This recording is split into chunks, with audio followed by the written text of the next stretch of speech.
Welcome back to episode 2 of the Transforming Basketball podcast. In the first episode with my interview with Adam Omachinsky, I outlined the vision behind Transforming Basketball. I want this brand to help practitioners working in any role in basketball be able to understand the research and, most importantly, be able to practically apply it in whatever setting they're working in all over the world.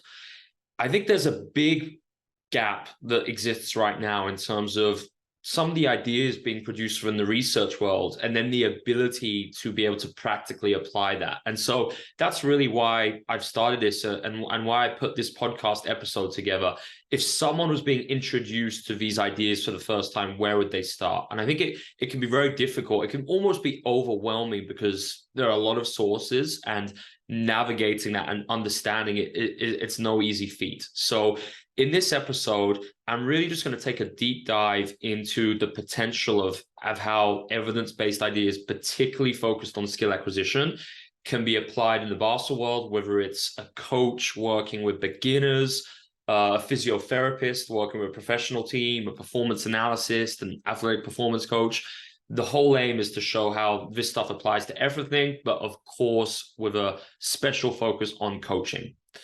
So I think I'm going to start this with an analogy to help make sense of this. So just in life in general, we've been surrounded by evidence-based ideas in many other fields, whether it's medicine, technology. I think evidence-based ideas are a key part of life in the 21st century. And if we were to go to a doctor 50 years ago, we would be treated in a very different way, of course, to what we see in the present day. In fact, if the same methodologies were being used, not just 50 years ago, but even 10 years ago in some fields, and, we were being treated in that way, we wouldn't want to be treated, yet in the basketball world, it's largely been immune to developments and the kind of introduction of evidence-based fields. Now, some departments within the basketball world, such as sports science, naturally, I think they're more grounded in empirical research. And all that is information stemming from the research world. So, some fields are naturally more embedded in that, whereas others, such as basketball coaching itself, athletic performance, I think they're very separated from that. And even in the fields where, there's naturally an element of using empirical evidence, I don't believe that they're kind of grounded in the same shared theoretical framework. And critically, all the departments in an organization are typically not connected with the same framework. So what we typically see is something known as path dependency. And what this is despite better or more evidence-based ideas existing and, those ideas being readily accessible, instead of these ideas being adopted, what we've seen in the basketball is practitioners continuing to rely on traditional approaches. Now, it's not the fault of individuals. Many practitioners are extremely well-intentioned, but there have simply been some very persuasive, very influential socio-cultural constraints which have limited evidence-based ideas from being incorporated. So particularly for coaches, whether it's former experience playing, other coaches who coaches when they start out, they learn from, they observe, they see what they do. Social media, seeing the game through X's and O's, traditional coach education. There's a whole plethora of different reasons why evidence-based ideas haven't been adopted. And my idea is I just want to highlight these so that we have an awareness of them. And I think it's really important we have to overcome path dependency, because otherwise we're just going to keep relying on the same old traditional approaches. So is there an alternative? Absolutely there is. And the alternative is understanding that regardless of whatever role we're working with in the basketball world, there's a readily accessible evidence base for us to access and learn and apply in whatever field we're working with. And ultimately, at the end of the day, the players are the ones who deserve it. They deserve the best practices. And it's simply no longer good enough, in my opinion, to rely on things just because it's always been done that way.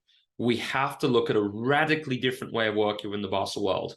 And this is where we come into the introduction of skill acquisition. So evidence-based research, I think, takes many forms.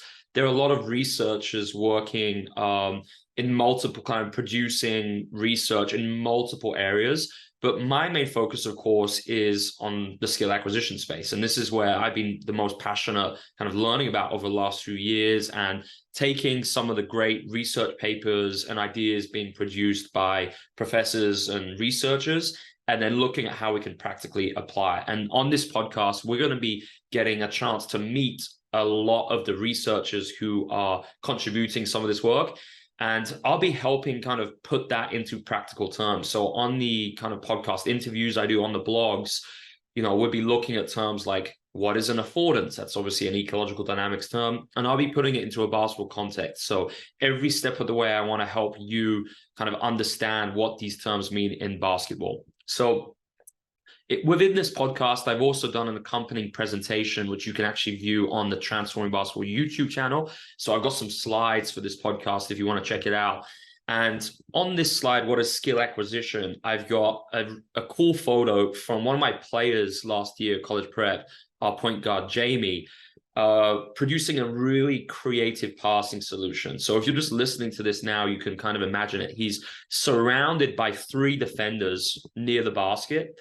Really surrounded. I mean, they're basically wedging him in, and he's done a no-look pass, and his right hand has gone underneath and around one of the defenders who's basically got his arms around him. And I remember this from a game, he produced an amazing kick-out pass, right? So that was a great example of a skillful behavior. Traditionally, however, and one of the most important places to start in this whole space is understanding how that sequence may have emerged. And the key word there is emerged. So the term skill acquisition in itself can be a little bit misleading, because I think when we first hear that word, we believe that skills are something to be acquired. So that very much paints a notion of skills being like techniques which a player has to develop repetitively, kind of store it within their body somewhere, and then bring it out at the right moment. Whereas what we're going to be getting into and looking at contemporary skill acquisition is the idea that skill is not something that is possessed or owned. And this comes from a seminal paper by Keith Davids and Duarte Araujo, which I'm going to be putting on a blog post soon. It's not something that's acquired. Skill is an emergent property. So this pass, the example of this pass, it emerged as a result of the environment that Jamie was in. So this has big implications for how we approach basketball, because if we understand that skills are not acquired, then we understand in whatever the setting is, we should not be spending time doing all these on-air repetitive reps, or even in a team practice, trying to embed these patterns into players, because we understand that skills are emergent within the environment. So everything that I'm presenting upon and everything that forms the basis of the transforming basketball approach, it comes from empirical evidence. So this isn't my opinion. I didn't just wake up this morning and decided I wanted to kind of state what I believed.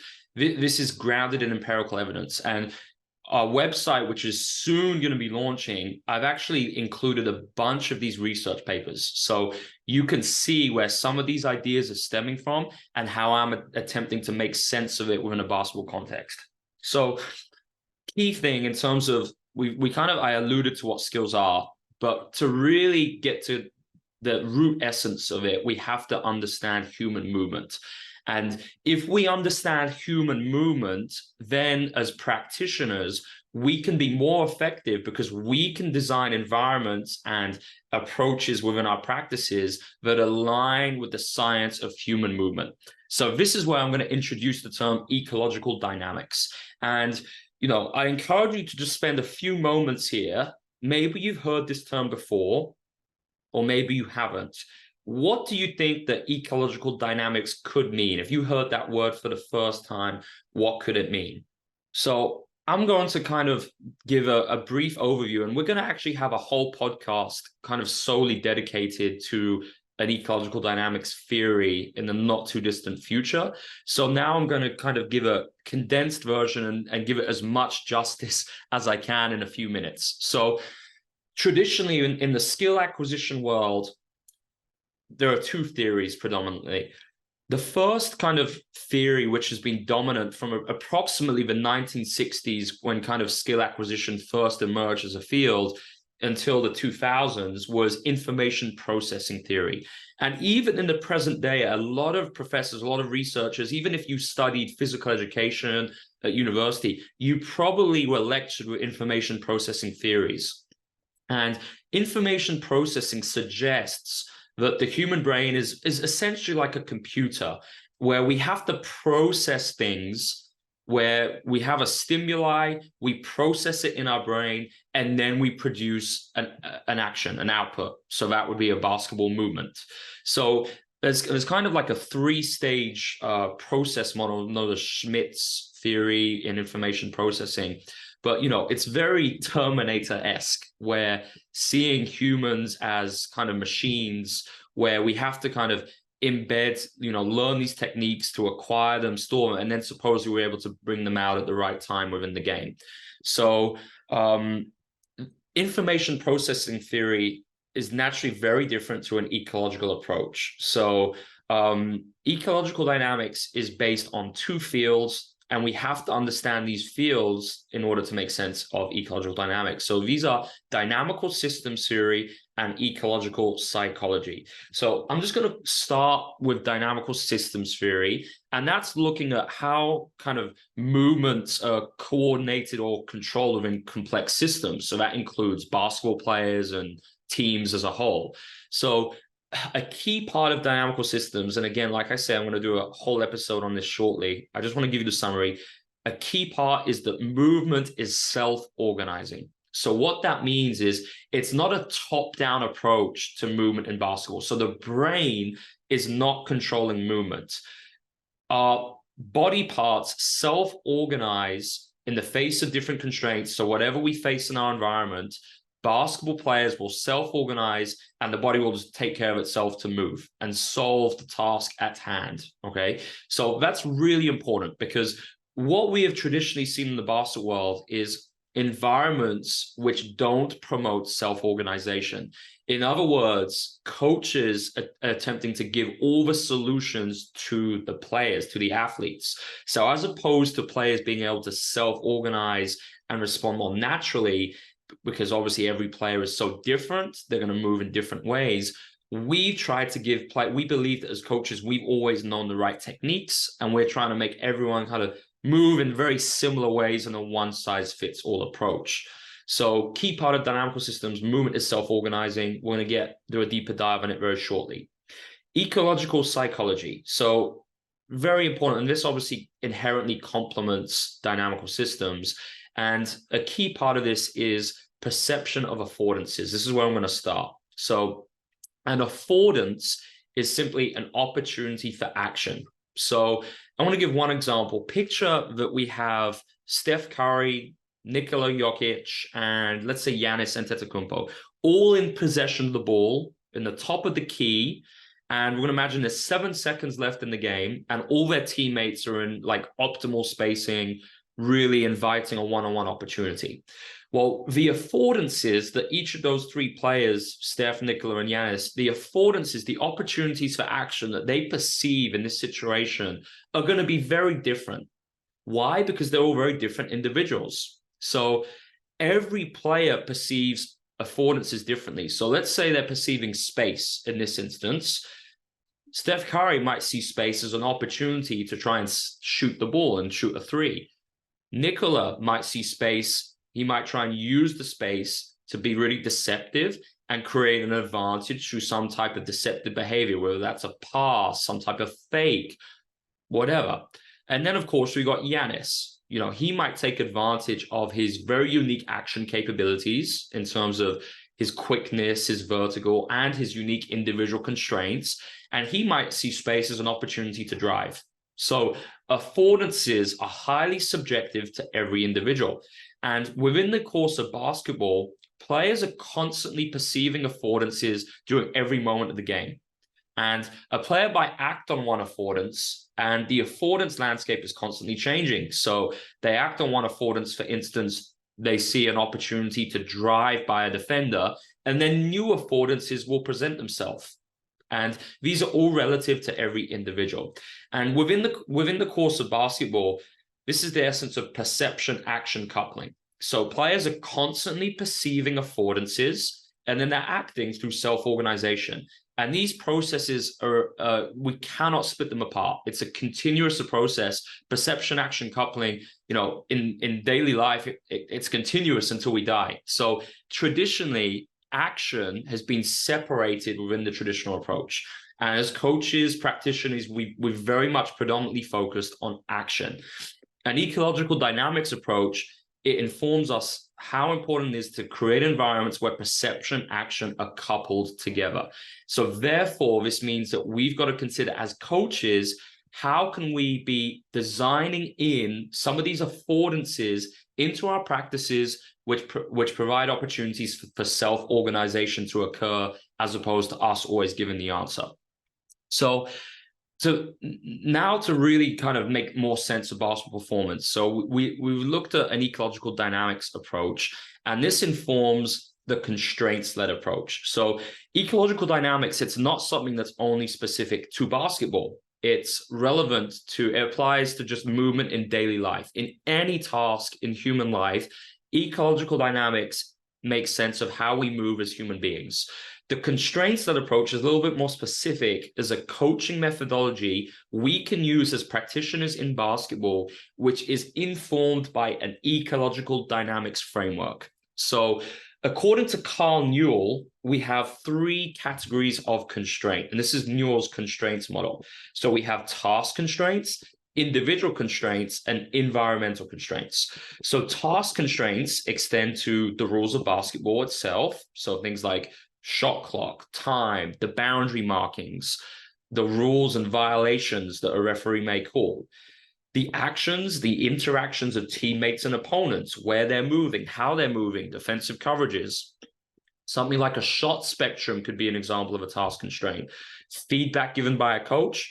And then, of course, offensive and defensive concepts. Now, task constraints are very important because this type of constraint, as practitioners, these are the ones we can manipulate most readily within our practice environment. So, for instance, maybe there's a practice activity such as a small-sided game where, well, we can manipulate the number of players within that. We can manipulate how much, what the shot clock is, what the scoring system is, how the players start, what the defensive coverages are. So these would all be examples of manipulating task constraints.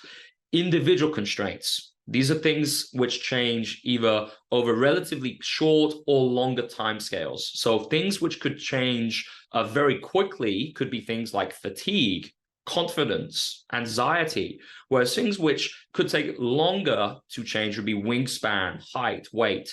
So, of course, an athletic performance coach, one of their jobs is to manipulate individual constraints and, positively impact action capabilities of a player through, what they may be doing in the weight room or on the court. And the last category of constraint is environmental constraints. And these are physical and socio-cultural considerations. So physical considerations could be things like the surface that we're playing on, could be the temperature in the arena, crowd, friends. But then we've also got things like the impact of friendship groups, family, and forms of life. And we're going to do a whole episode of forms of life. These are socio-cultural things which I believe have been very much misunderstood and not really considered within the basketball approach. So, for instance, to understand forms of life, let's use the example of Brazilian football players. What makes Brazilian football players so skillful? Well, there are a number of unique environmental constraints within Brazil which lead to some of those skillful behaviors emerging. So, in a basketball example, a great example of forms of life could be street ball in New York. All right. It could be, maybe there's one country, let's take a country like Lithuania, where basketball is very much a national sport. And, the typical Lithuanian player, they see within the culture players who are great shooters, they play a similar way, and naturally players grow up and they see role models who are playing that way. The way a Lithuanian player plays is going to be very different to a Spanish player. And the reason why is forms of life, environmental constraints. So the key thing here is that these constraints are always present, affecting every single possession, whether that's a practice or a game. And it's the confluence of these constraints which leads to the nature of how skills emerge. So going back to that example, the pass that I gave with my player Jamie passing against a triple team, well, how that pass emerged was a result of these three constraints interacting with perception, action coupled. So there's a great quote here from Rafael Nadal. It actually comes from Rob Gray's book, How We Learn to Move. We're going to have an episode shortly with Rob, and I'm just going to read it out. So this is what Rafael Nadal said. So he said, "You might think that after millions and millions of balls I'd hit, I'd have the basic shots of tennis show up, that reliably hitting a true, smooth, clean shot every time would be a piece of cake. But it isn't. Not just because every day you wake up feeling differently, but because every shot is different. Every single one. No ball arrives the same as another, and no shot is identical." So key message here is it's this continuous interaction of constraints shaping the emergence of skills. So my question to practitioners at every level is, if we know that this is how performance in basketball occurs, and kind of what dictates with a performance and with a player is going to be successful or not successful with whatever task they're performing, why are we not considering and designing practice environments where these constraints are present? And this is kind of the whole message behind transforming basketball, and understanding just how we can go about this. Because what we see traditionally in terms of how we coach, it's not respecting the role that these constraints play in shaping emergent skills. We see feedback by coaches, which is very internalized, focused on where specific body parts should be. We see a belief in the fundamentals, which I believe there's no such thing as a fundamental skill. And then we see coaches very obsessed with, instead of players acting on affordances that might appear within the offensive or defensive end, we want players to just follow patterns as opposed to acting on the natural scoring opportunities within their environment. And there's a great quote here from one of the leaders and one of the pioneers of an ecological dynamics approach, Professor Keith Davids. And he says, "You can't adapt to an environment you don't inhabit." And this is really important, because I think any of us would agree that a skillful player is an adaptive one. Regardless of whether they're passing, finishing, shooting, they need to be adaptive because the constraints are ever changing. Okay, so if a player does not receive opportunities to adapt to those in the practice environment, if we're just leaving those reps up to the game, we're really just leaving player development up to chance. So this is where, these evidence-based ideas have enormous potential to be incorporated into player development environments across the world. So let's look at some practical implications of what this means. And this is where I'm going to spend a little bit of time on, because the most important thing of everything I'm sharing is I want practitioners to leave every podcast with a few takeaways of something you might be able to try in your environment. So what are the implications of everything I've shared? Well, firstly, we've heard a lot of talk about blocked versus random practice over the years. And I think that can be potentially a useful starting point to understand some very basic skill acquisition terms. But blocked versus random comes from an information processing era. So I would argue that with an ecological dynamics approach, it's not even that relevant. And you might have wondered, in all my kind of clinics and everything, I haven't spoken about blocked versus random for a number of years.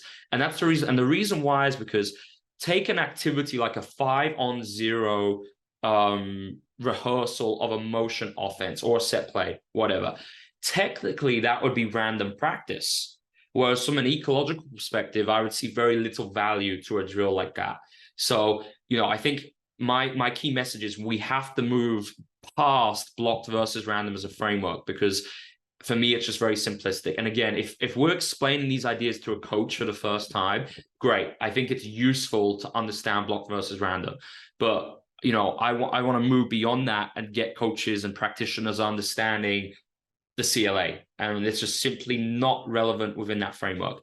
If you're not sure what blocked versus random is, very simple. Blocked practice would be when a player repeats the same technique over and over again. Picture spot shooting as an example, where it's just shooting and it's not blocked variable in terms of the player isn't just shooting but doing it in different locations with different passes, etc. It's blocked constant, where it's always the same every time. So there is a difference between blocked variable and blocked constant.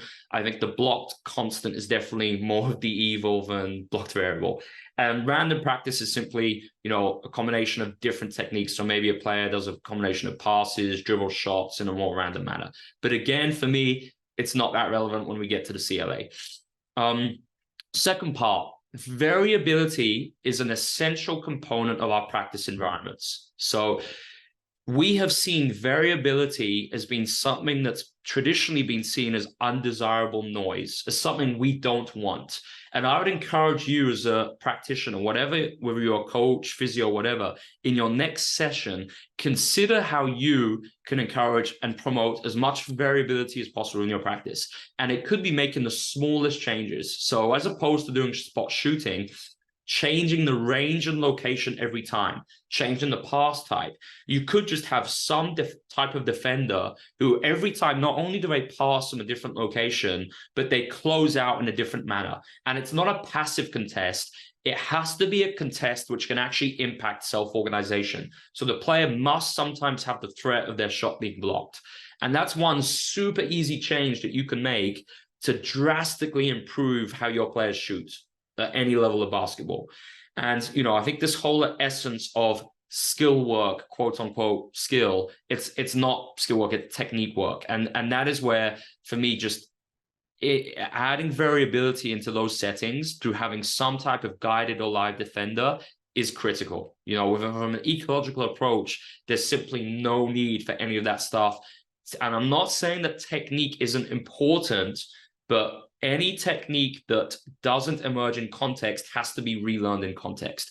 And technique can be developed playing against some type of constrained defender, whether that's a coach at the highest levels of the game or, more at the youth levels, a live defender. And I think at the highest levels, we can easily create environments where we're playing live against other players. Instead of doing an hour workout of traditional practice, simply doing half an hour of more representative practice is going to be far more beneficial. Implication number 3, how can we design affordances into practice? So that has to be something that we are constantly thinking about. And it's a case of what affordances do we need to amplify? Do we want to expose players to more within player development or team practice? And this is what informs the activities and the small-sided games I create. So I'm not just using kind of random small-sided games. I'm creating my own activities based on what affordances I believe my players need to be exposed to.